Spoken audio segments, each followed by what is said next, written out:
Mi nombre es Juli Miranda, soy docente, soy madre y soy lesbiana.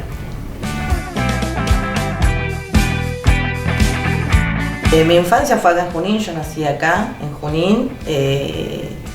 Tengo una madre y un padre que se separaron cuando yo tenía 4 años.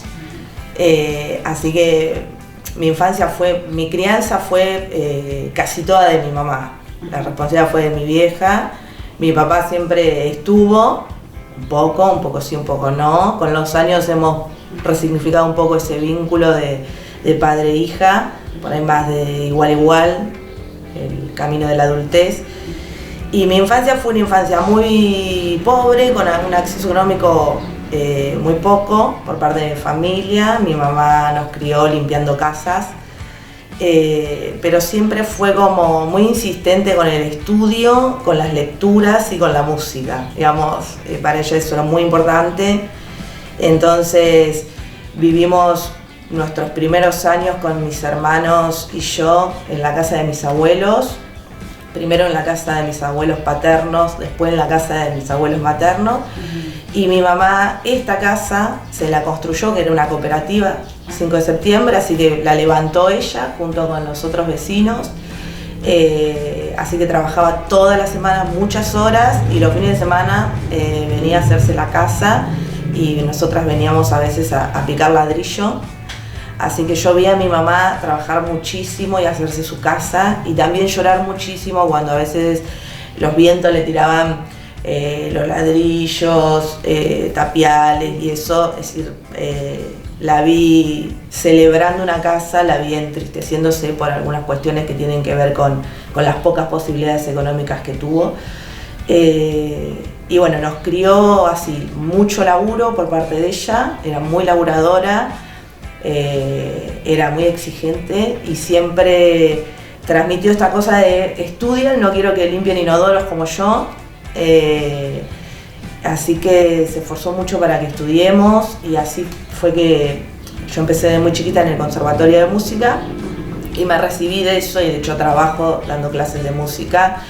Y en mi casa siempre hubo muchos libros y mucha música. Mi mamá tenía como muchos cassettes.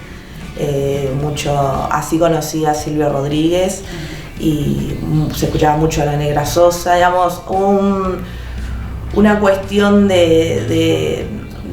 por ahí de discursos sociales que se pasaban a través del arte en esta casa.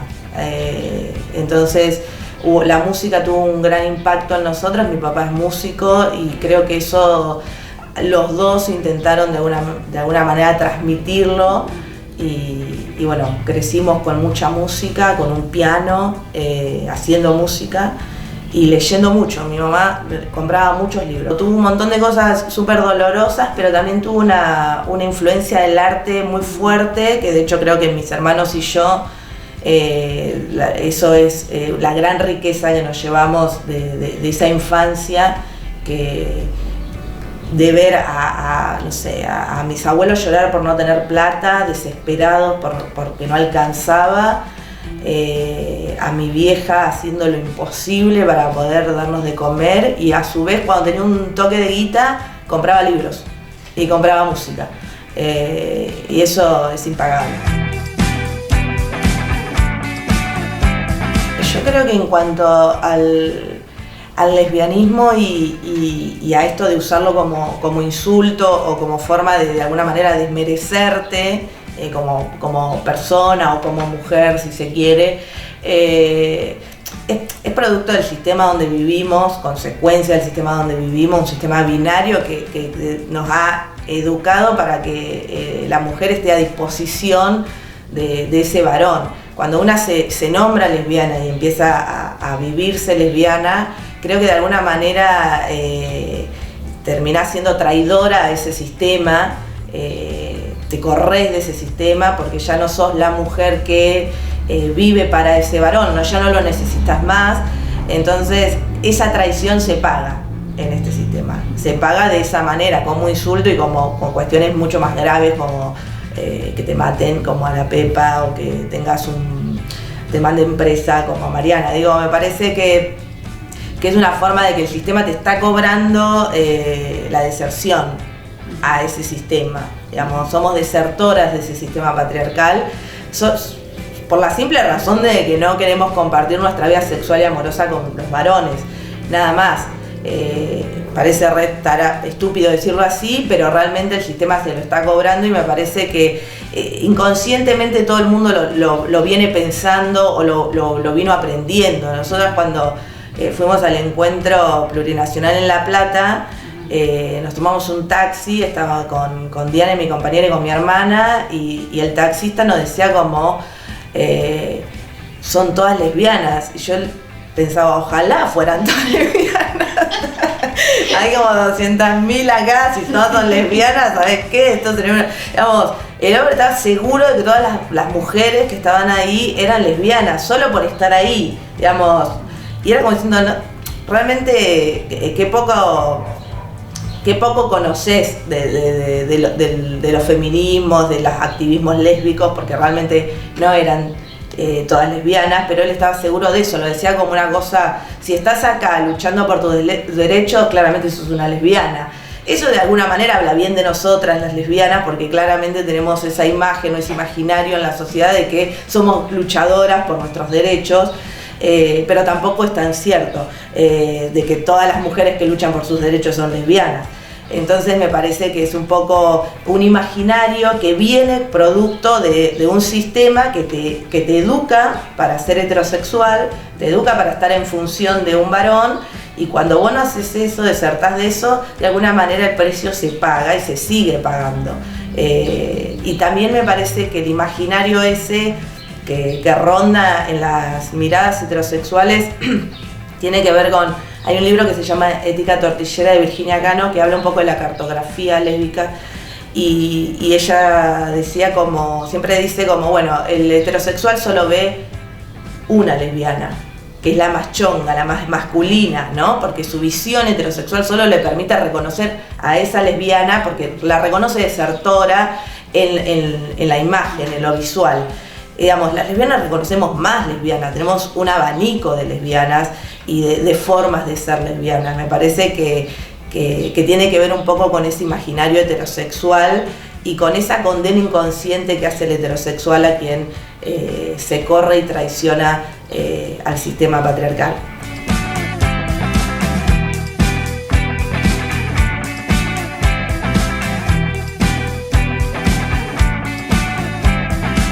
Hoy por hoy, con toda esta ola verde feminista, se mezcla un poco todo, bueno, todas feministas, todas lesbianas, o las lesbianas son todas feministas, y no es así.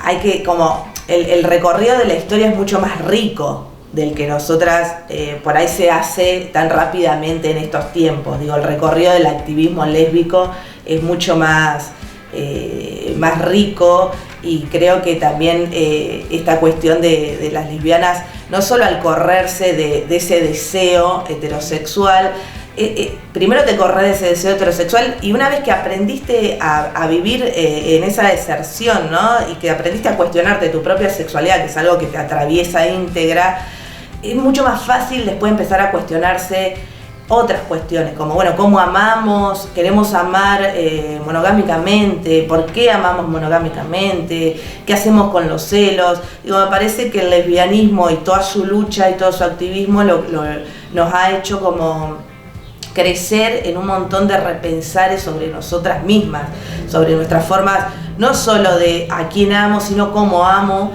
deseo y cómo me vinculo afectivamente con otras personas. Y eso me parece que es un poco también lo que dice Susie Shock, que lo que le falta, lo que tiene que venir es que los y las heterosexuales comiencen a cuestionarse su propia heterosexualidad, no para ser lesbianas o gays, sino para empezar a sanar todas esas cuestiones que tienen de por ahí de deseo y amor, que son tan violentas. Digo, me parece que la comunidad LGTB o las lesbianas venimos un poco más adelantada en esas cuestiones, porque ya nos replanteamos nuestra propia heterosexualidad y la negamos, desistimos de ella, decidimos vivir sin ella, Entonces eso es un camino más fácil para después empezar a pensarte en cómo querés amar, cómo querés desear y cómo querés relacionarte con esos otros.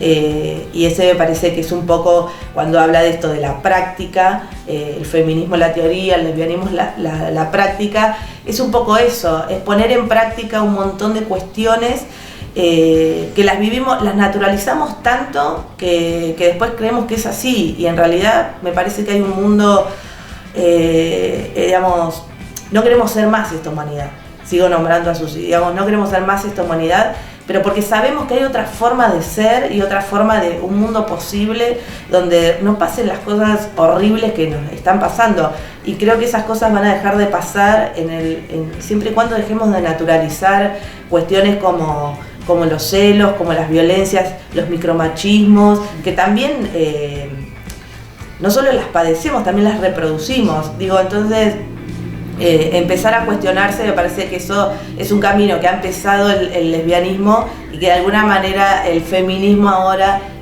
comienza a hacerse eco de eso.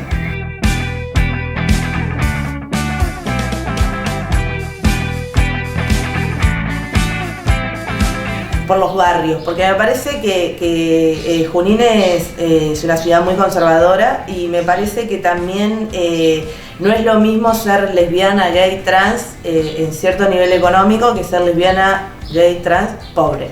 Sí. Entonces yo encararía directamente por ahí, digamos, en las cuestiones básicas, ¿no? El otro día Quimei Ramos, después del encuentro plurinacional, que no habían dejado subir a una compañera al escenario, una compañera trans, a ella se la veía muy angustiada, fue terrible ese video, ¿no? Y que ella decía, lo que nos mata no solo es la policía, sino que no nos quieran nuestras compañeras. Y nos mata el desamor. Y me parece que lo que nos falta a Junín, y quizás más amplio, pero viviendo acá, es un poco también esta cuestión de la comunidad trans en Junín, que no se sabe mucho, y mucha comunidad trans que es de los barrios. Entonces, bueno, las necesidades básicas son empezar a conversar con esas compañeras, qué necesitan, digamos. A veces una en el activismo y en toda la teoría activista va como por todo, y se pierde un poco lo más chiquito, que son las necesidades básicas, ¿no? Cupo laboral trans, garantizarnos la educación, digamos, que podamos garantizarle lo básico que necesita cualquier ser humano para poder vivir. Y después de ahí sí, si querés, leemos a Butler. Pero digo, me parece que es como, yo encararía un poco, si tuviera toda una maquinaria política, encararía a los barrios, me iría directamente primero cubriría todas esas necesidades de educación, de trabajo, y en un imaginario posible querría que una pudiera entrar a cualquier lugar y siempre haya una persona trans trabajando ahí, o una persona lesbiana, masculina trabajando ahí, digamos, como en un imaginario el mundo tendría que realmente ser más diverso, con las personas que una se choca, conversa, digo, que una pueda caminar por el centro y no vea siempre casi todo el mundo uniformado de la misma forma. Iría por ese lado, digamos. Me metería haría mucha política barrial, y yo creo que lo más urgente es la comunidad trans. Es lo más urgente hoy para asegurarles lo básico, y para asegurarle también las medicinas, digamos, lo que necesita, más teniendo en cuenta el gobierno que estamos, que se ha arrebatado todo eso, ¿no? La comunidad trans, y también la comunidad con HIV, que tampoco se habla en Junín, digamos, me parece que son cuestiones que no se hablan, y se hablan en lugares muy chiquitos del activismo y hasta por ahí nomás, y me parece que las políticas deberían encarar directamente esos lugares, y que salga a la luz lo que debe estar iluminado, digamos, que se sepa, que se salga, que, digamos, ponernos a trabajar en cuestiones básicas. La gente tiene que tener garantizada la salud, la educación y el trabajo. Fuera del sistema es más mierda que estar adentro, digo, me parece que es como, digamos, todo el discurso lo tenemos todas y todes, pero después cuando vos salís y te vas a comprar desde ropa o vas a comer algo o lo que sea que vayas a hacer un trámite, quien te atiende está políticamente correcto, alineado a lo que espera el sistema. Digamos, no ves ni a una persona trans, no ves ni a una lesbiana masculina, esas cosas no las ves y me parece que es sumamente necesario, digamos, si vas a estudiar una carrera, ¿con cuántas personas trans te cruzas? Si vas a una escuela, ¿con cuántas docentes trans te cruzas? ¿Con cuántas docentes lesbianas, abiertamente lesbianas, te cruzas en una escuela?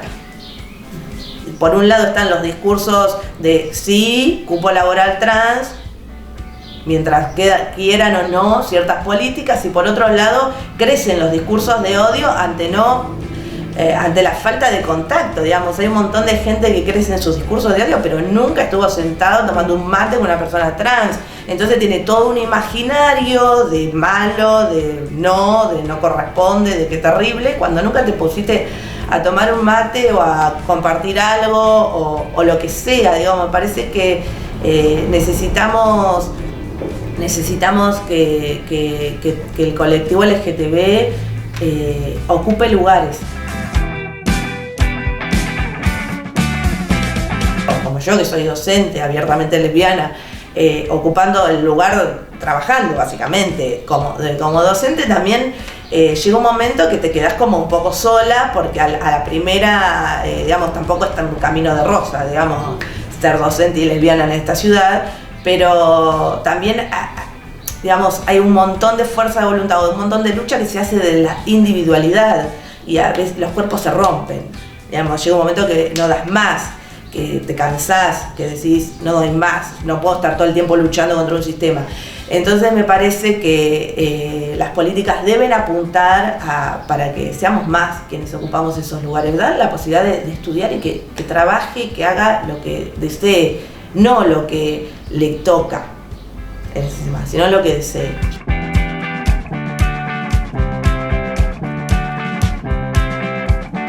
Yo creo que hay que estar a la altura de la historia, digamos. Me parece que el encuentro es plurinacional, de lesbianas, mujeres, trans, no binarias, bisexuales, intersex, digamos, y ese ejercicio de nombrarlo, digo, porque por ahí dicen, bueno, no, ¿disidencia de qué? ¿Me entendés? Digamos, ¿por qué una disidencia? Porque hay una norma, entonces somos la disidencia. Bueno, tenemos que dejar de que exista la norma, no hay norma, digamos, somos por sobre todas las cosas. Entonces, empezar a nombrarnos como queremos ser nombradas y quien nos nombren como queremos ser nombradas, y me parece que el encuentro tiene que ser plurinacional porque estamos en un momento histórico donde es obvio, digamos, es una obviedad, es el correr de la historia que te marca eso, y me parece que es totalmente triste que a esta altura estemos discutiendo y dándole de comer al patriarcado con estas discusiones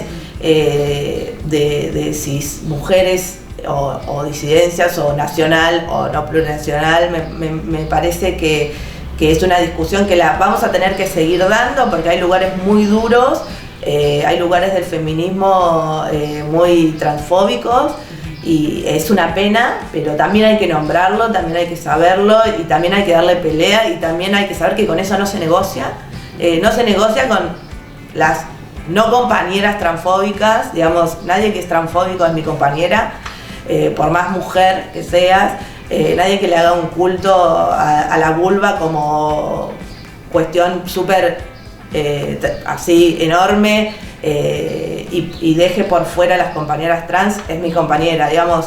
Empezar a posicionarse de esos lugares, quizás hay ciertos lugares que están un poco más tibios, que no saben dónde posicionarse. Creo que hay que empezar a posicionarse y a dar pelea en esas cuestiones, porque es con las compañeras trans, es con las compañeras no binarias, es con las compañeras intersex que es posible esta revolución, y que es posible eso que hablábamos recién, esa forma de, digamos, si seguimos como poniendo toda la energía en mujeres, y solo me voy a relacionar con mujeres, cuando estamos en un momento de la historia donde, y desde antes, ¿no? Digamos, yo me considero lesbiana y no mujer, entonces ¿me vas a dejar afuera? No, no me parece, porque estuve en toda la lucha, digamos, cuando hay que pelear por el aborto salimos, cuando, digamos, ¿por qué ahora me vas a dejar afuera? No, la lucha es mía, digamos, yo no te tengo que pedir permiso, digamos, a ver si puedo o no puedo participar del encuentro plurinacional, porque el encuentro no es de determinadas personas. Y me parece que eso hay que darle pelea, porque hay que empezar a entender que las luchas son colectivas, que nadie es dueña de nadie, ni mucho menos de las luchas, y que las revoluciones son con las compañeras trans. Digamos, si no podemos estar en la misma lucha con las compañeras trans, entonces no podemos nada.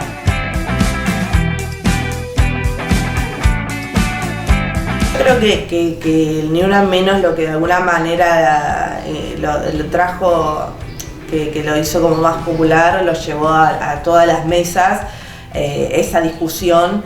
Entonces creo que en un montón de lados podemos hablar de feminismo, que antes, digamos, mi mamá, que era una persona súper feminista, si se quiere, en su vida, en su práctica, porque fue autosuficiente, crió a sus hijas, se levantó una casa, jamás habló de feminismo.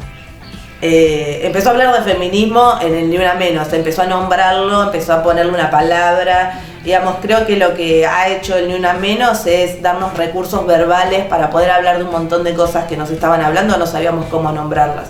El recurso verbal de poder charlarlo desde con tu madre, desde con tu abuela, con tu vecina, y también de empezar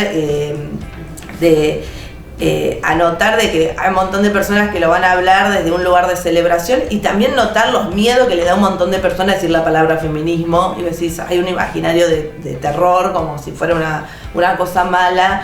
Y lo que yo he visto a lo largo del Ni Una Menos hasta acá, a nivel personal, por ejemplo, es que de mis compañeras de trabajo, de que me han visto marchar o lo que sea, o activar en distintos lugares, y después de unos años me han dicho, ahora, ¿sabes qué?